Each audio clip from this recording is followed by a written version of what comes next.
Hechos 21:37, y voy a pasarme leyendo por lo menos hasta el verso 5. Dice: cuando comenzaron a meter a Pablo en la fortaleza, dijo al tribuno: ¿se me permite decirte algo? Y él dijo: ¿sabes griego? ¿No eres tú aquel egipcio que levantó una sedición antes de estos días y sacó al desierto los 4,000 sicarios? Entonces dijo Pablo: yo de cierto soy hombre judío de Tarso, ciudadano de una ciudad no insignificante de Cilicia, pero te ruego que me permitas hablar al pueblo. Y cuando él se lo permitió, Pablo, estando en pie en las gradas, hizo señal con la mano al pueblo y, hecho gran silencio, habló en lengua hebrea, diciendo: varones, hermanos y padres, oíd ahora mi defensa ante vosotros. Y al oír que les hablaba en lengua hebrea, guardaron más silencio.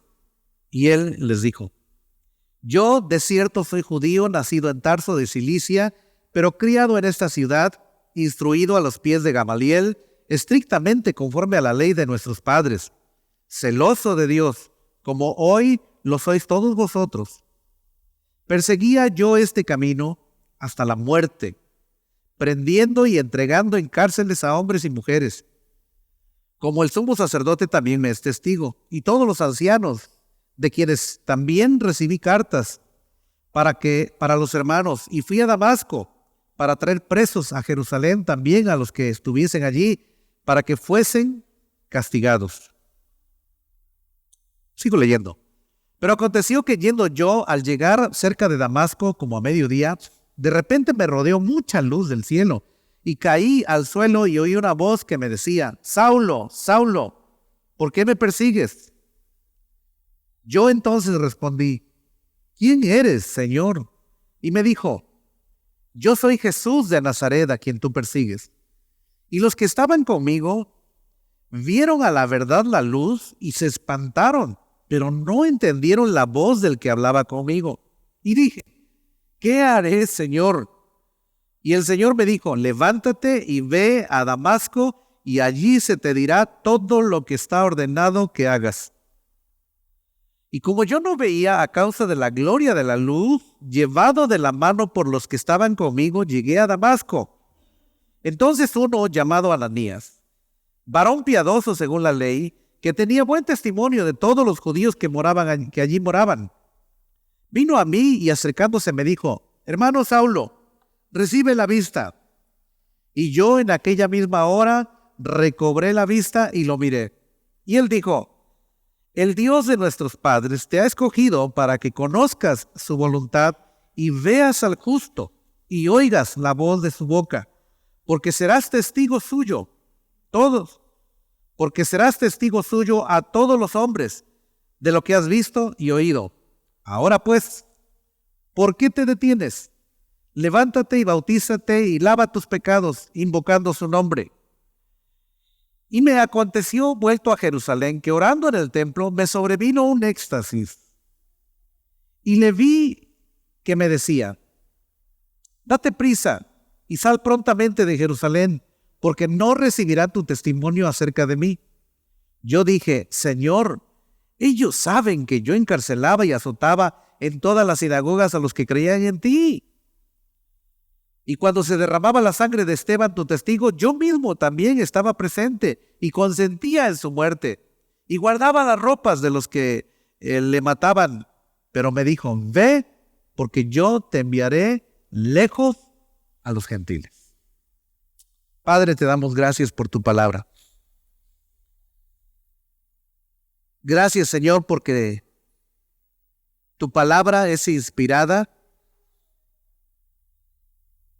plena y absolutamente. Y nos has llevado a entender que no hay palabras vanas, que no hay palabras de más y que tampoco hay palabras de menos. Y tenemos este hermoso pasaje delante de nosotros. Señor, oramos que nos hables a través de tu palabra y que tu Espíritu Santo nos guíe a toda verdad.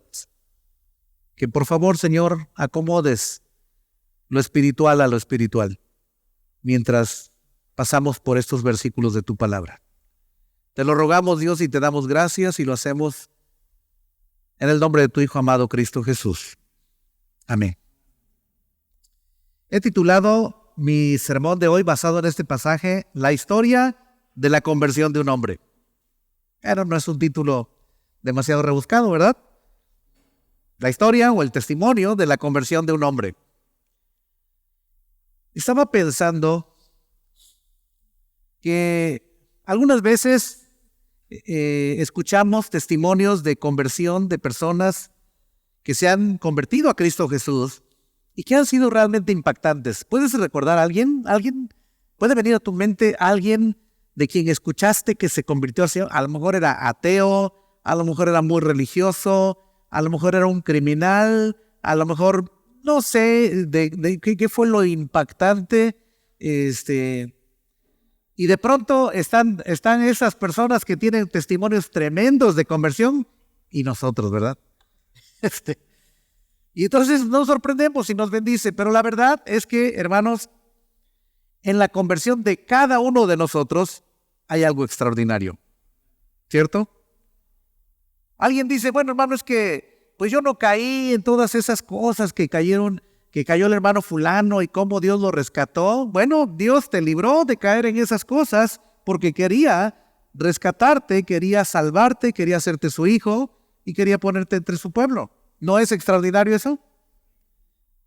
Porque muchas veces lo ordinario es que todos caigamos en estos basureros del enemigo, en estas formas de pecar.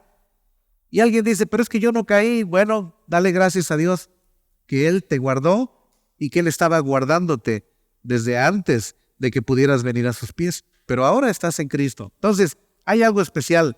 Pero ciertamente hay algunos hermanos a quienes Dios ha querido levantar. Y cuando digo esto, lo digo no por exaltar la conversión de Pablo, sino porque él mismo dice que Dios quiso salvarlo a él. ¿Y saben cuáles son sus palabras cuando escribe a Timoteo? Dice que Cristo Jesús vino al mundo para salvar a los pecadores, de los cuales yo, dice Pablo, soy el primero. Ahora, cronológicamente, históricamente, Pablo no fue el primer convertido. Pero lo que está diciendo Pablo es que la salvación que Dios hizo de él, en cómo Dios quiso salvar a este hombre, de dónde quiso salvarlo, de dónde quiso rescatarlo, fue no solamente extraordinario, pero se convirtió en el ejemplo de lo que Dios es capaz de hacer cuando Dios rescata a una persona. ¿Sí me explico? Y es lo que sigue ahí en Timoteo. Después puedes remitirte al capítulo 1, en 1 Timoteo y aún en 2 Timoteo, en el capítulo 1 también. Pablo dice, pero yo fui recibido a misericordia. Dios quiso poner en mí un ejemplo para todos los demás. Es decir, hubo muchos hermanos, hubo muchos fariseos convertidos al cristianismo. Inclusive, ya vimos allá en el capítulo 5 del libro de los Hechos, que había incluso sacerdotes que se convertían a Cristo Jesús. Había hombres paganos, hombres hundidos en la maldad. Jesucristo tuvo por lo menos 2 de sus apóstoles, por no mencionar a todos los demás, pero había 2 que eran del grupo de los celotes, un grupo guerrillero, hermanos. Y luego tienes a Pedro, que aunque no fue de los celotes, era guerrillero Pedro de por sí. Y luego tienes a Andrés y a Jacobo y a Juan, que aunque no eran guerrilleros, tenían un carácter, pero de esos caracteres que no te quieres encontrar. El Señor Jesús tuvo que bautizarlos y les dijo que eran hijos del trueno. O sea, eran como relámpagos, como tormentas eléctricas buscando dónde ocurrir, dónde caer. Y luego tienes a Mateo. Bueno, el verdadero Mateo, el apóstol. Salido de la misma administración del gobierno romano. ¿Tú crees que le tendrían buenos ojos los demás apóstoles? Alguno de ellos debió haberle dicho: por tu culpa, yo estuve en problemas económicos en mi familia, tú haciéndote rico y nosotros haciéndonos cada vez más infelices y más pobres en este sistema de opresión económica. Se ve que Pedro no traía ni una moneda muchas veces. Un día el Señor,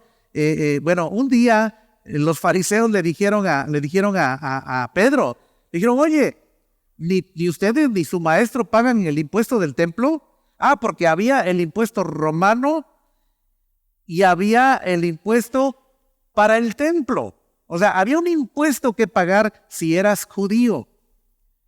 Y Pedro, así de esas veces que te sacas de la manga algo, dice: no, sí, claro que sí pagamos. Ok, bueno, pues, porque ahí están en la lista de los que no han pagado, ¿eh? Y Pedro no hizo nada por pagar porque seguramente no tenía. Cuando llega a la casa, el Señor Jesús le dice: Simón, ¿cómo ves que ahora los hijos tienen que pagar impuestos en su propia casa? Y Pedro se queda así como sorprendido y le dice: mira, no te preocupes, ve al mar, avienta el anzuelo y el pez que saques va a traer 2 monedas blancas, ve y págalas de impuesto, por ti y por mí. O sea, Pedro no tenía ni siquiera para pagar su propio impuesto.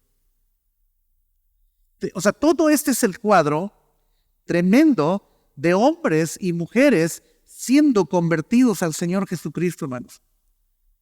Por un lado del Imperio Romano, por otro lado de grupos guerrilleros, por otro lado de gente hundida en la religión, en el judaísmo, en el fariseísmo, en el saduceísmo, en fin, todo esto.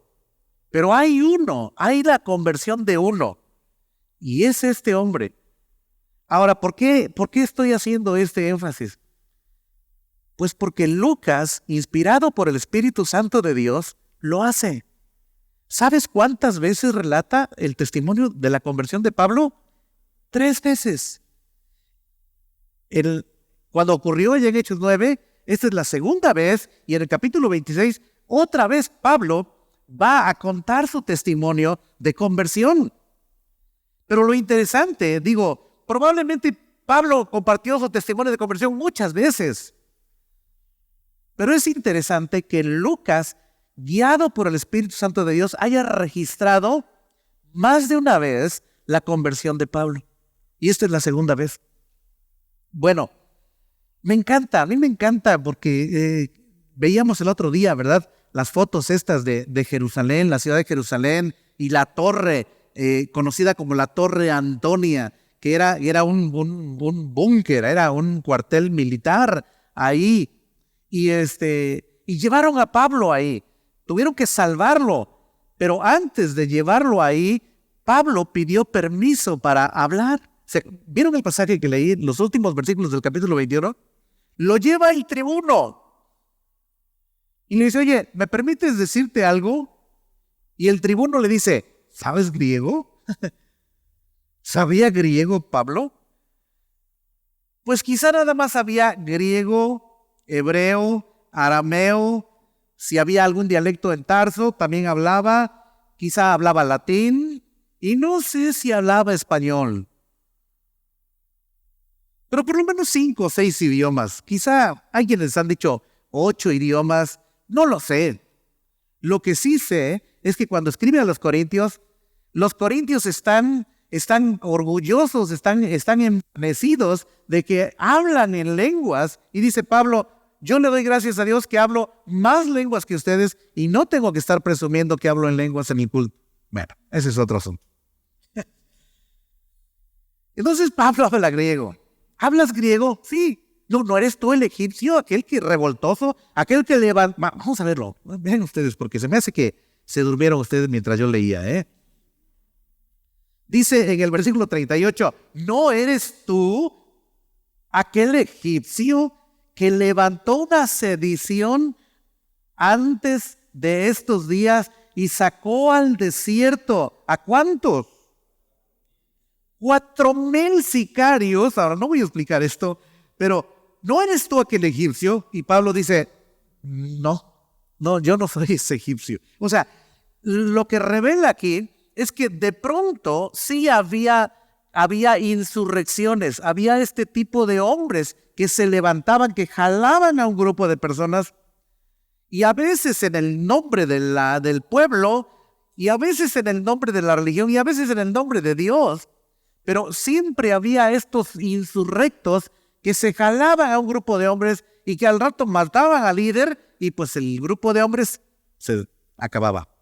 ¿Se acuerdan que Gamaliel dijo algo parecido? Dijo a esto cuando estaban persiguiendo a los cristianos. Dijo, no los persigan, solitos van a acabarse si no son de Dios. Pero si este grupo de cristianos es la obra de Dios, no estén luchando contra Dios. Bueno, ese es otro. Son como estas vertientes que van saliendo ahí y que no me quiero desviar. No me dejen desviar, por favor, del tema. Bueno, entonces Pablo dice, yo no soy el egipcio, sí hablo griego, por supuesto. Verso 39, Pablo dice, yo soy hombre judío de Tarso, o sea, nací en Tarso, soy ciudadano de una ciudad no insignificante. Para los que están en segundo año, ¿quiénes están en segundo año del CI? A ver. Bueno, ya que aquí hay un adelanto en la tarea, este es un litote, ya después lo hablamos el sábado. Qué bien. Ok, bueno, soy ciudadano de una ciudad no insignificante de Cilicia, pero te ruego que me permitas hablar al pueblo. Y cuando se lo permitió, Pablo se pone en las gradas, hace señal con la mano al pueblo, y hecho gran silencio, empieza a hablar, ¿en qué lengua? En lengua hebrea. Ahora, aquí hay un detalle. Hay quienes dicen que no era exactamente hebreo, sino más bien el dialecto de esa región, el arameo, que era como un hebreo no tan fino, quizá, no tan clásico, no tan especial, pero era el idioma en el que se comunicaba la gente de esta región del mundo, de lo que se llamaría antes Israel, de lo que alguna vez fue Canaán, o de lo que después se llamaría Palestina. Eso. Entonces empieza a hablar Pablo, y como digo, el texto dice en lengua hebrea. Probablemente Lucas está queriendo decirnos que está hablándoles en el idioma que ellos como judíos pueden entender. Y entonces empieza con este relato, y hay 4 cosas en el pasaje que leí, hermanos.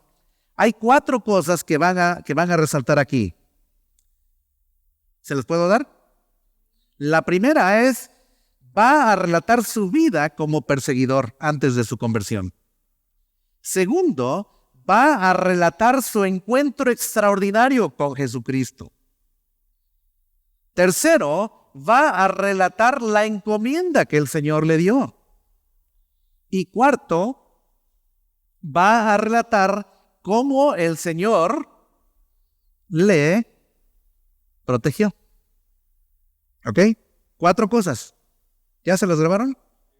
Número 1, su vida como perseguidor antes de su conversión. Segundo, su encuentro extraordinario con el Señor Jesucristo. Número 3, la encomienda que el Señor Jesucristo le da. Y número 4, la manera en cómo Dios quiso guardar su vida. ¿Ok? En eso vamos a estar. ¿Ya? Ahora sí, vámonos adelante entonces. Primero, va a relatar su vida como perseguidor. ¿Qué nos va a decir? Primero, va a identificarse con estos judíos. Miren, a mí me impresiona Pablo. Realmente, entre Pablo y Lucas hacen una mancuerna que me dejan a mí anonadado. Primero Pablo cómo habla y luego Lucas cómo escribe. Vean ustedes, dice Pablo en el verso 1, varones, ¿qué? Hermanos, y esta es una forma de hacer una conexión con estos oyentes, con estas personas tremenda. Ahora, ellos van a terminar odiándolo mucho más, pero en este momento él atrapa la atención de ellos y dice, yo quiero que sepan que yo no soy un ente distinto. Yo soy hermano de ustedes, dice. Y algunos de ustedes, pues, han sido como nuestros padres aquí en el judaísmo. Y dicho de paso, yo he estado aprendiendo, llevo muchos años aprendiendo, una de las áreas difíciles para mí ha sido predicar el evangelio, compartir el evangelio con personas no cristianas y ha sido algo en lo que Dios ha estado trabajando en mi corazón. Dios me sometió a 9 años de curso intensivo, dando un estudio bíblico en una papelería en Córdoba, y por 9 años yo pensaba que nadie quería escuchar el evangelio a través de mis labios. Y cuando terminó ese estudio bíblico, volteé para atrás y dije, ¿cuántos convertidos hubo aquí? Aquí solo, y luego venían los hermanos de la iglesia, pero el propósito era predicar el evangelio a los no creyentes. Y cuando nos pusimos a contar a las personas que habían llegado a Cristo a través de ese grupo de estudio bíblico en la papelería,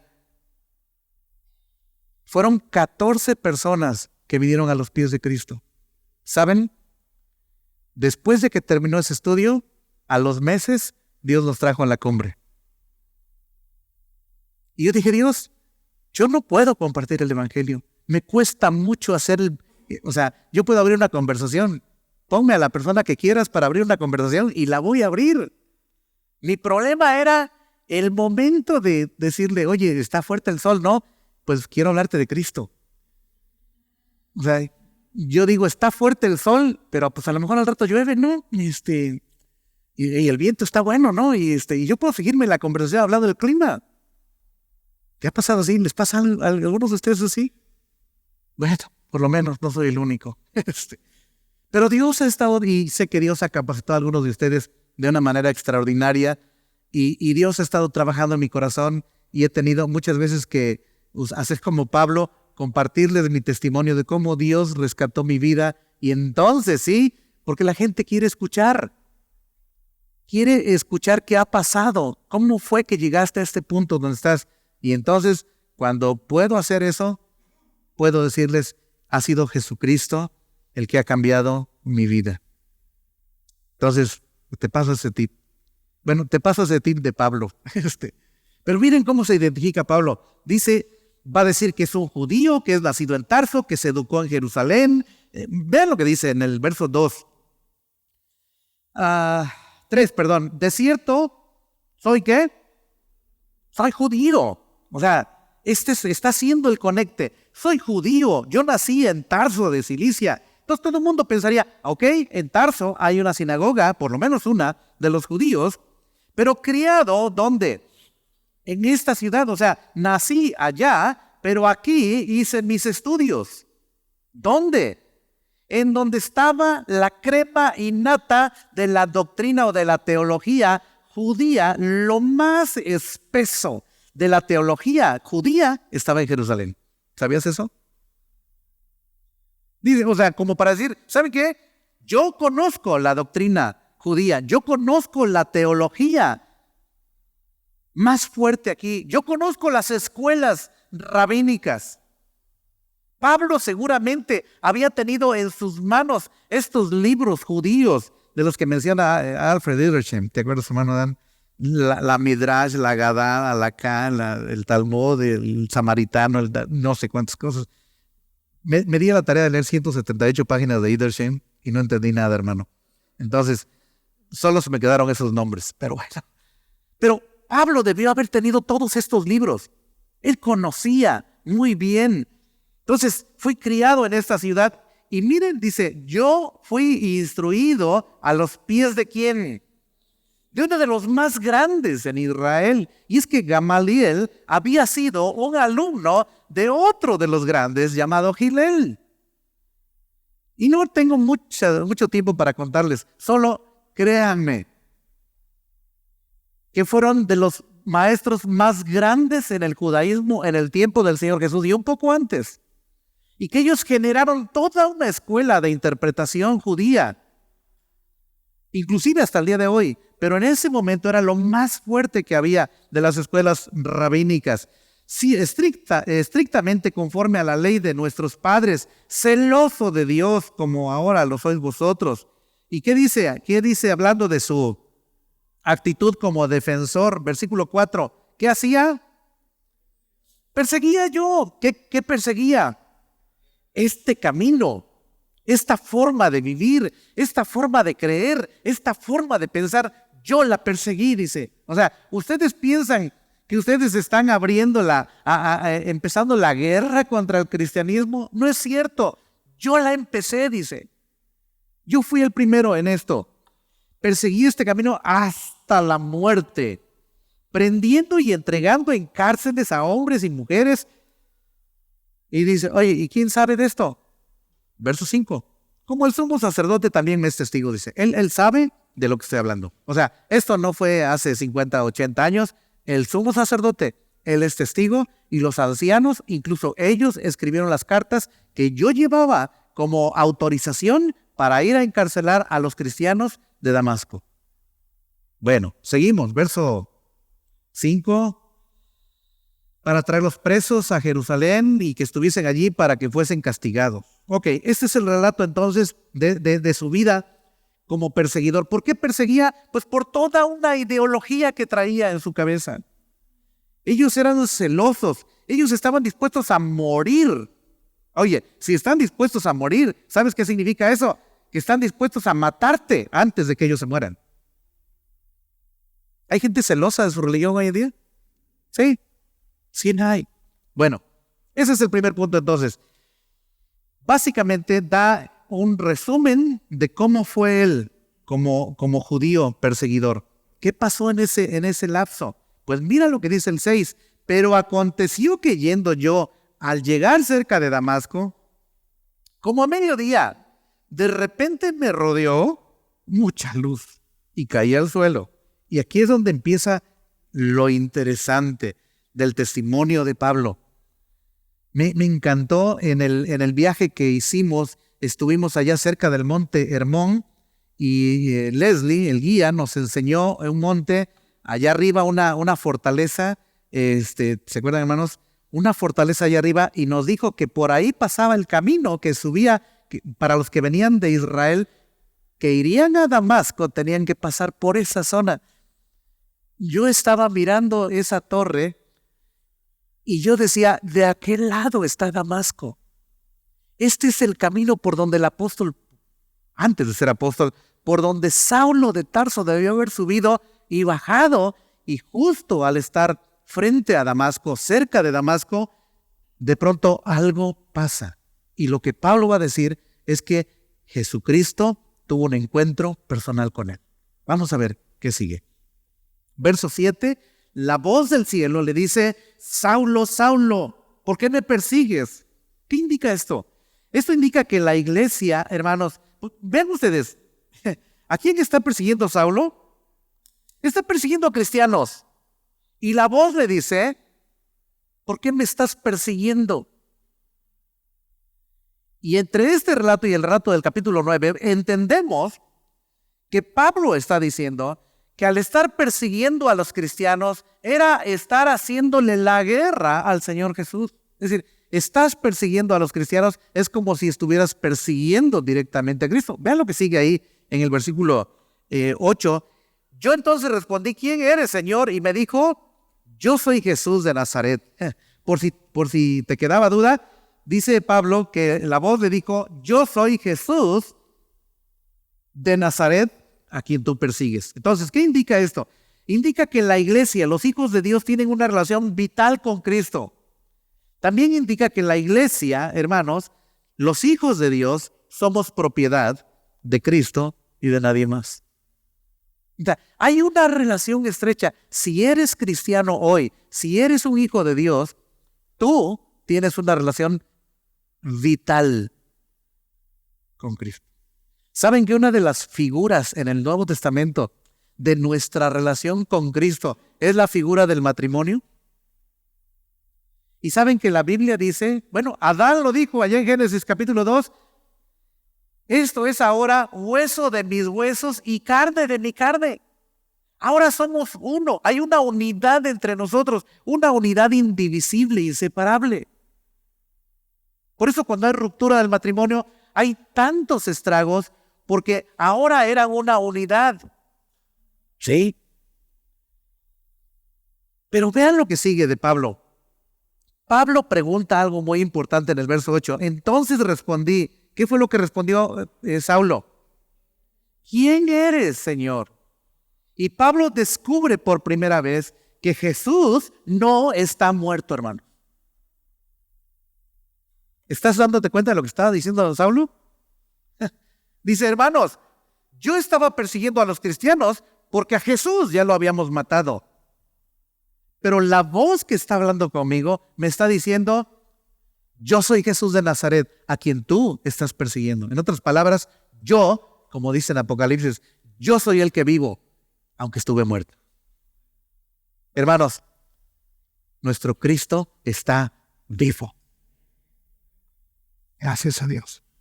Gracias a Dios. Y Pablo muestra por primera vez la reverencia más grande que se puede mostrar a un amo. Mira cómo le dice, ¿quién eres? ¿Qué cosa? Señor. La palabra curios es la palabra que se refiere a un amo, a un dueño, a un señor que merece ser obedecido y honrado. Y ahorita vamos a ver un poquito más. Versículo 9. Y los que estaban conmigo vieron a la verdad a luz y se espantaron. ¿Pero qué pasó? No entendieron la voz del que hablaba conmigo. Cuando yo llegué a este punto dije, ¿por qué no entendieron ellos la voz? ¿Y saben por qué? Porque cuando alguien está hablando contigo, está hablando contigo. ¿Sí me explico? Escuchen esto. Cuando Dios quiere hablar con otros, no significa que también quiere hablar contigo. Pero cuando Dios quiere hablar contigo, más vale que pongas atención, porque quiere hablar contigo. Quiere hablar a tu corazón. Este no es un encuentro colectivo, este es un encuentro especial, es un encuentro personal de Dios a tu corazón. Amén. Y yo espero que Dios hable a tu corazón esta hora. Verso 10. También es importante notar lo que Pablo pregunta aquí. Bueno, todavía era Saulo. Verso 10. Y dije, ¿qué otra pregunta hace Pablo? ¿Qué haré, Señor? ¿Qué quieres que yo haga, Señor? Y es que, ¿sabes qué?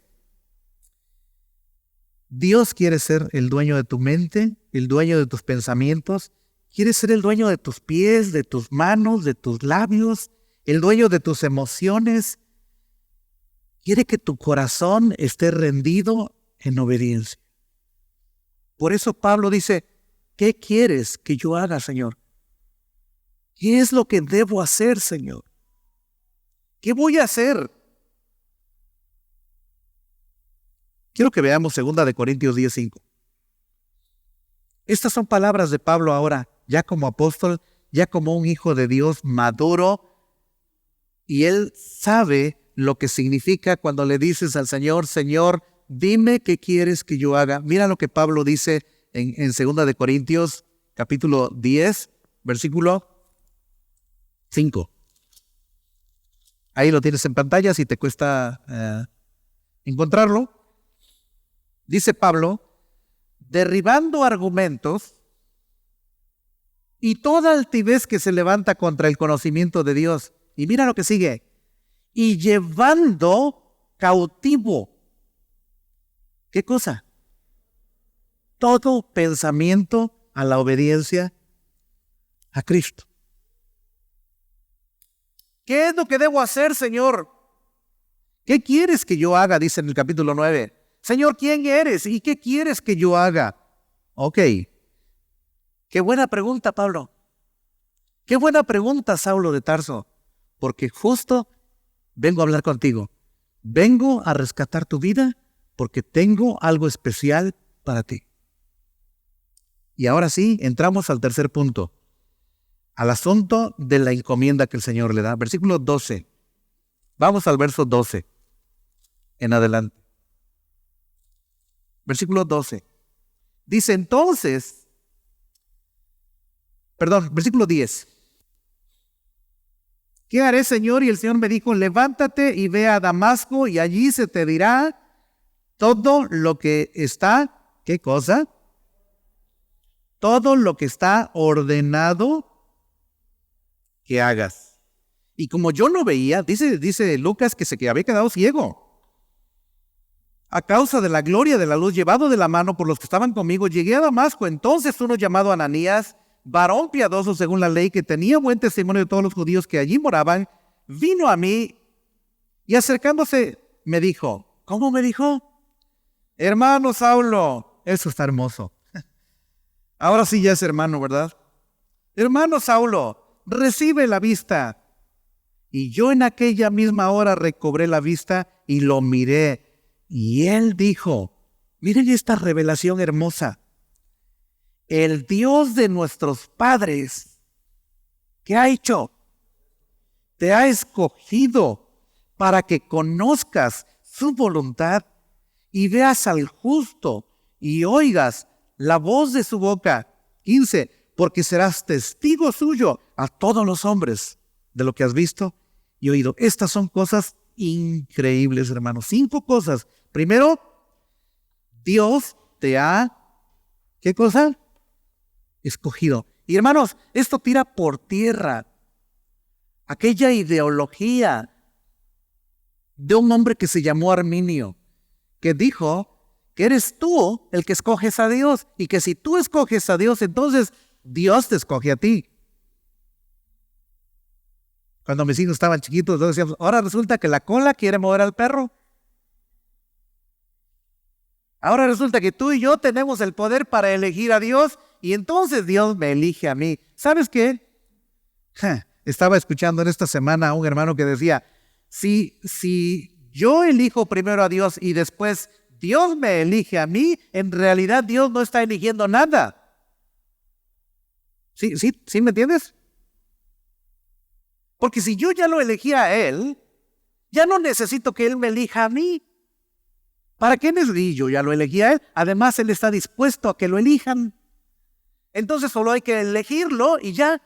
¿Sabes qué? Eso es absurdo. Mira lo que está diciéndole Ananías.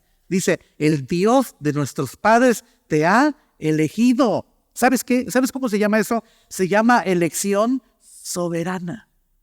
Dios soberanamente quiso elegirte a ti y quiso elegirme a mí. Él decidió elegirnos. Yo no escogí ser cristiano. La elección no dependió de mí, entonces la elección dependió de Él. Él me escogió cuando aún ni siquiera yo nacía. ¿No es cierto? Me regalaron un cuadro una vez, creo que lo tengo por ahí todavía, y dice, cuando Jesús estaba en la cruz, tú estabas en su mente y en su corazón.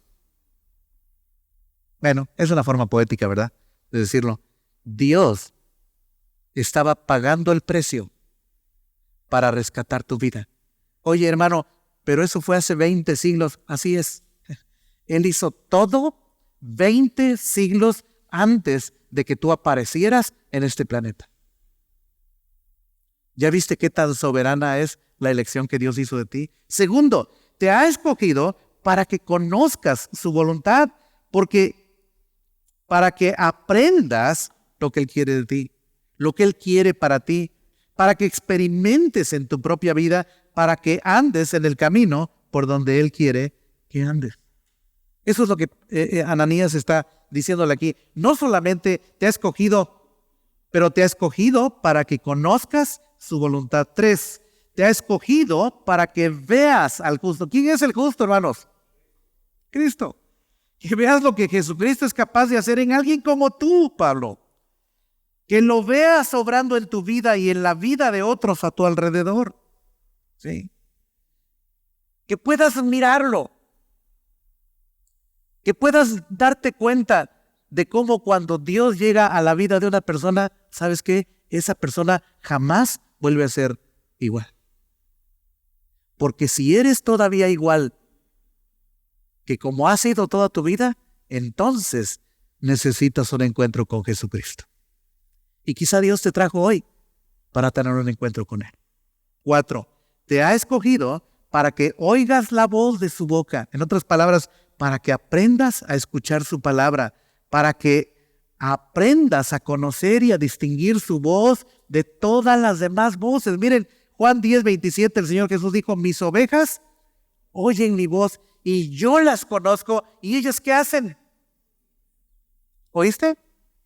Era increíble. Una cosa que me sorprendió cuando estudié el capítulo 10 del libro de Juan, es que el Señor Jesús dice que cuando sacan del redil a las ovejas, cada oveja sabe quién es su pastor.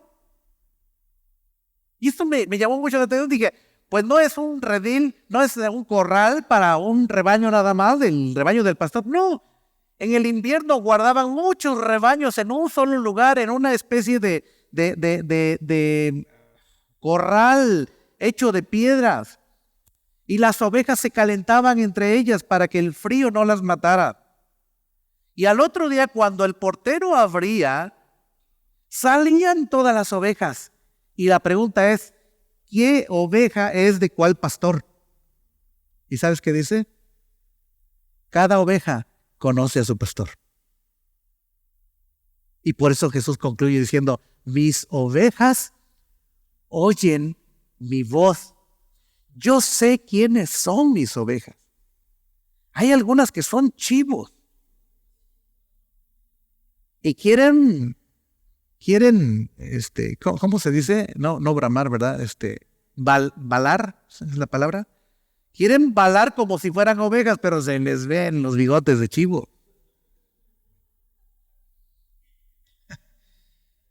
No lo dije por los hombres, ni por las mujeres tampoco, no, por lo de chivos.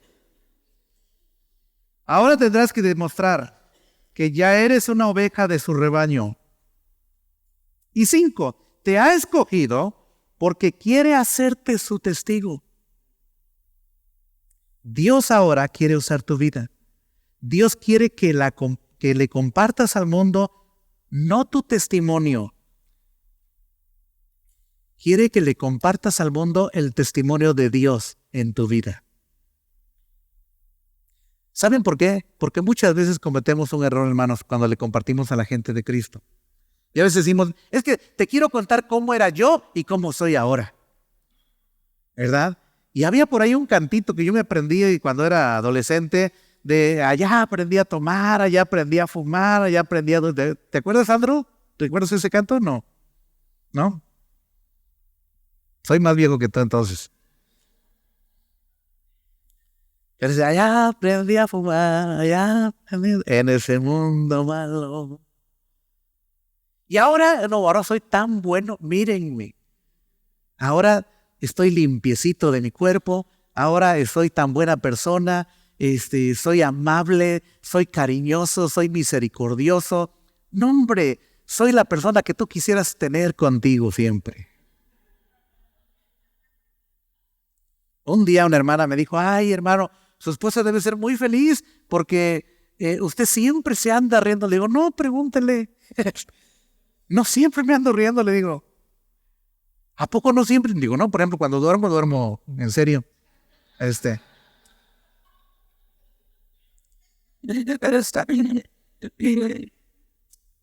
¿Sabes qué? Ese no es un buen testimonio. ¿Sabes qué es un buen testimonio? Vamos a leerlo. Marcos 5:19. Ese testimonio a mí me fascina, hermano. Me encanta esto. Marcos 5:19. El Señor Jesús acaba de liberar a un hombre que tenía una sarta de demonios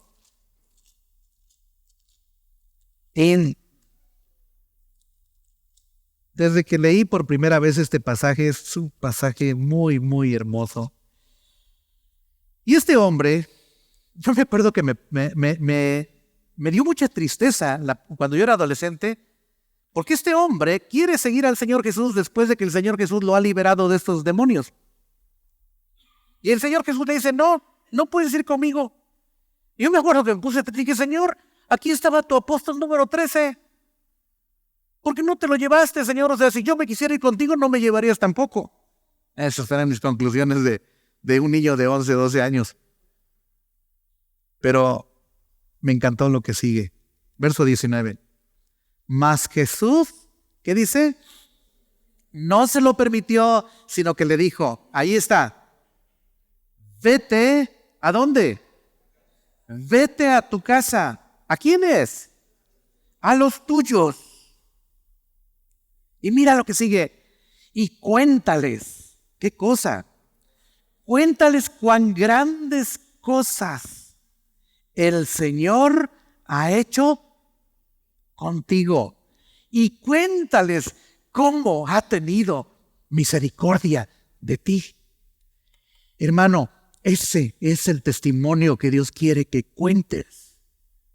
Que le digas a los demás, no qué tan bueno has llegado a ser, sino qué tan bueno ha sido Dios contigo. Qué tan misericordioso ha sido salvando a una persona como tú y como yo. Dice Pablo, el hermano Ananías me dijo eso. Que yo me convierta en un testigo. Que yo me convierta en un proclamador de aquello de lo que Dios es capaz de hacer. De cómo Dios puede darle sentido a una vida destruida como la mía. Amén. Si piensas que no tienes remedio, es porque todavía no te has encontrado con Cristo. Porque los que nos hemos encontrado con Cristo, nos hemos dado cuenta, no de cuán buenos somos, sino de cuán bueno es Él. No de cuánta fortaleza de voluntad tenemos, sino de cuán poderoso es Él para cambiar vidas como las nuestras. Amén. Capítulo 22, volvemos a Hechos 22, por favor. Me encanta esta pregunta. Hechos 22, 16. Le dice a Ananías, ahora pues, ¿qué? ¿Por qué te detienes? ¿Por qué te detienes? Levántate. ¿Y qué más? Y bautízate. Y lava tus pecados. ¿De qué manera? Invocando su nombre. Voy a regresar ahí ahorita. Pero quería que viéramos cómo cierra Ananías esto. Dice, no te puedes quedar ahí donde estás si Dios ha transformado tu corazón. Ahorita vamos a regresar ahí. Pero quiero que veamos el verso 17 en adelante. Porque ahora Pablo va a contar algo más.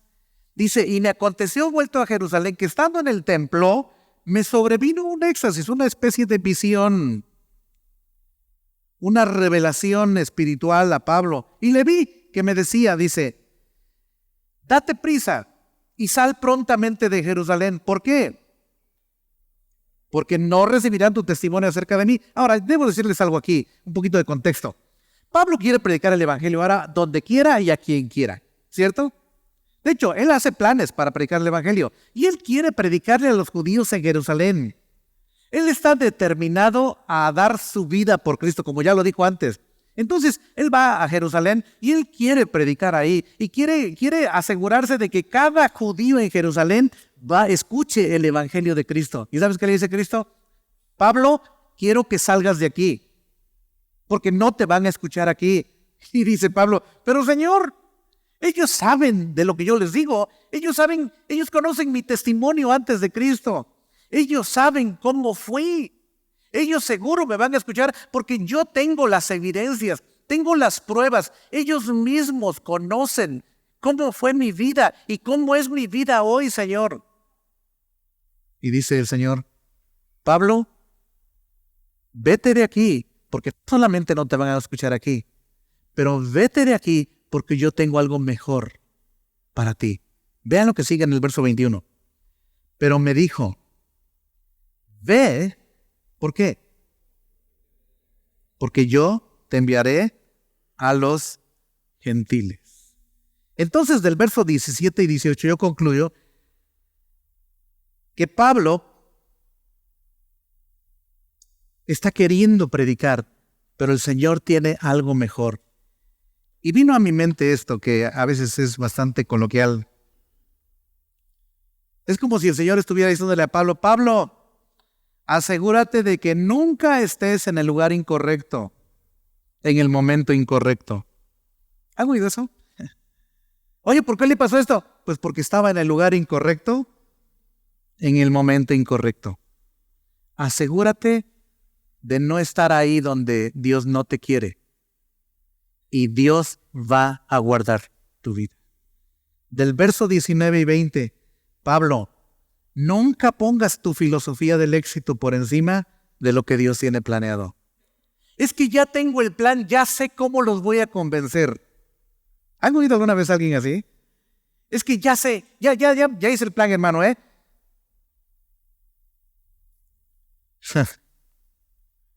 El mundo piensa que los números demuestran éxito.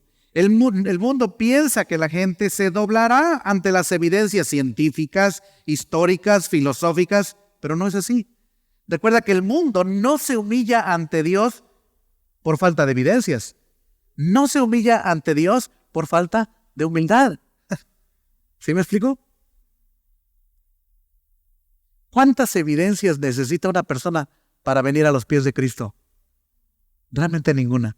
Solo necesita que Cristo se encuentre con esa persona. Amén. ¿Hay evidencias? Sí, sí las hay. Hay evidencias históricas, arqueológicas, geográficas, científicas, químicas, físicas. Hay de todo. Pero ¿sabes qué? No son las evidencias lo que me trajo a Cristo. Fue el haber tenido un encuentro personal con Él. Ojalá que esta hora estés pensando que si estás escuchando esto es porque Dios hoy quiso encontrarse contigo. Recuerda que los planes de Dios siempre serán mejores que los nuestros.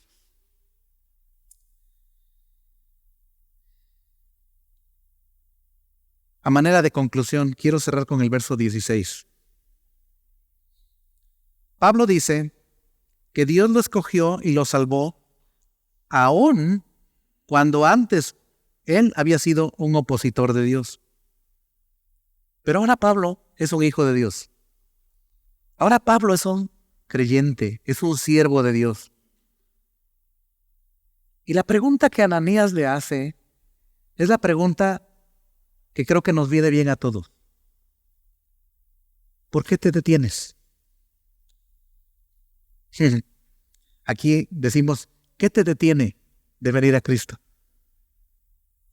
¿O ya veniste a Él?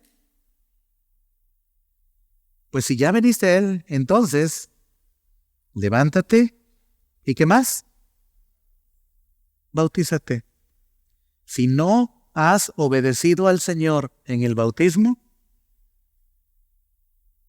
más vale que hables con Él y le digas, Dios, quiero hacer planes para obedecerte. Vamos a tener bautizos en estos días, hermanos. Abril, mayo, por ahí. Ya no damos la fecha, pero ya vienen los días de bautismo. ¿Queremos tener un culto de bautismos, hermanos? Sí. Una cosa que he escuchado a algunos hermanos decir es que el bautismo es el primer sermón público de tu fe. Es la primera vez que públicamente dices, yo he creído en Cristo. Yo le he pedido a Cristo que me perdone. Le he pedido a Cristo que me reciba y Él lo ha hecho. Mi vida le pertenece a Cristo. Y quiero hacer la voluntad de Cristo. Dice Ananías, entonces, ¿qué esperas? ¿Por qué te detienes? Levántate. Levántate. ¿Y qué? Y empieza a dar testimonio de Cristo. Bautízate. ¿Y qué? Lava tus pecados. Es interesante, porque Ananías quiere asegurarse de que Pablo ya confesó sus pecados al Señor. Dice, lava tus pecados. ¿De qué manera? clamando a Él. Si no has clamado a Él por perdón, hoy es el día aceptable. Ven a Él y dile: Señor, creo que nunca te he pedido que perdones mis pecados. Señor, hoy quiero venir a tus pies. Hoy te necesito. Y si ya te has entregado a Cristo, si ya le has pedido que te perdone, entonces, ¿por qué te detienes? Dile al Señor que quieres obedecerle y que quieres empezar en el punto número 1. Bautízate. Ahora, no es que el bautismo te salve. El bautismo es un paso de obediencia para los que Cristo ya ha salvado. Amén. Yo espero que tengamos un buen número esta ocasión. Amén. Y si necesitas a Cristo, y si necesitas ayuda, aquí estamos. Varios que podemos ayudarte, nos encantaría poder ayudarte y decirte: mira, estos son los primeros pasos de la vida cristiana. ¿Necesitas un curso de discipulado? Habemos varios aquí que estaríamos encantados de poder compartir contigo un curso de los primeros pasos en la vida cristiana de un hijo de Dios. Amén. Qué hermoso, ¿no? Hoy fue un día para ser enseñados por Pablo de que una manera en que el Señor muchas veces usa para predicar el Evangelio es que puedas ser su testigo, compartiendo el testimonio de lo que Dios ha hecho en tu vida.